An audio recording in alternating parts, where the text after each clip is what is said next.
Good evening and welcome to the Channel Studios here in London with your international news around the world in 5.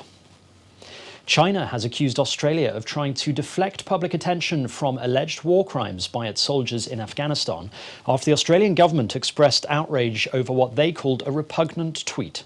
The tweet of a fake image of an Australian soldier killing an Afghan child is still on the Chinese Foreign Ministry spokesman's Twitter feed, despite Australia demanding an apology. Beijing has now said that Australia was trying to blame China for the worsening of bilateral ties. Relations between the two nations have plummeted to a new low in recent days. The controversial coronavirus advisor of President Donald Trump has resigned. As the vice president mentioned. In a letter, Scott Atlas thanked Mr. Trump for the opportunity and said he always relied on the latest science and evidence without any political consideration or influence. During his 4 months at the White House, Dr. Atlas cast doubts on the need for masks and other measures to control the pandemic. The senior fellow at Stanford University also sparked controversy when he tweeted, "People rise up," after Michigan imposed new restrictions. Single one of us, me included, is tired of this. The United States has so far failed to control the pandemic, and according to the New York Times, 13.6 million COVID-19 cases have been reported and more than 200,000 Americans have died. One of the oldest British retailers, Debenhams, has been forced to close its doors, putting 12,000 jobs at risk. Debenhams said 124 of its stores will not reopen after the failure of last-ditch efforts to rescue the chain. The news comes after Topshop owner Arcadia also fell into administration, putting another 13,000 jobs at risk. Sir Philip Green's retail empire failed to secure extra funding to pay its debts after the pandemic affected sales.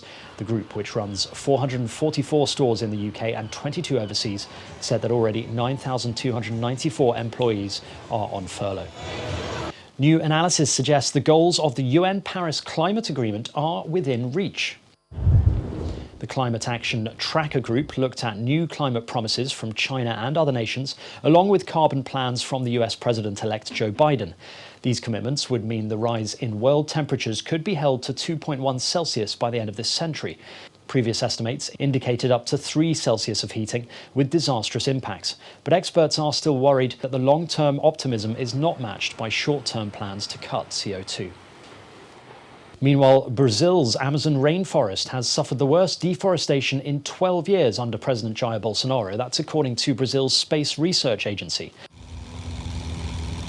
They reported there has been a 9.5% increase from last year, saying an area 7 times the size of London has been lost this year alone. Bolsonaro, since coming to power in 2018, has defended his decision of deforestation by arguing that clearing land for farming can help reduce poverty. Vice President Hamilton Mourão said that 9.5% increase is an improvement from 34% in 2019. This year, fires have also devastated huge areas of the Amazon, further jeopardizing the world's biggest rainforest. A sailor who went missing 2 days ago off Port Canaveral on Florida's east coast has been found alive, despite spending at least 24 hours clinging to his capsized boat. The US Coast Guard says that a passing 225-foot container ship named Angeles spotted Stuart B. clinging to his motorboat, which was 86 miles from shore. The crew proceeded to rescue the 62-year-old from the water and brought him back to shore.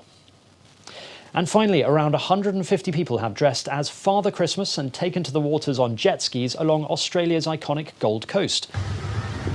All in the name of charity, the parade was held in an attempt to break a previous record of 129 jet skis in a parade held in 2014. Some participants decorated their jet skis to look like sleighs, with almost 10,000 Australian dollars being raised for the residential care charity called Christmas Presents for Kids in Care. And that's your international news around the world in 5, and now back to the Channel Studios in Lagos.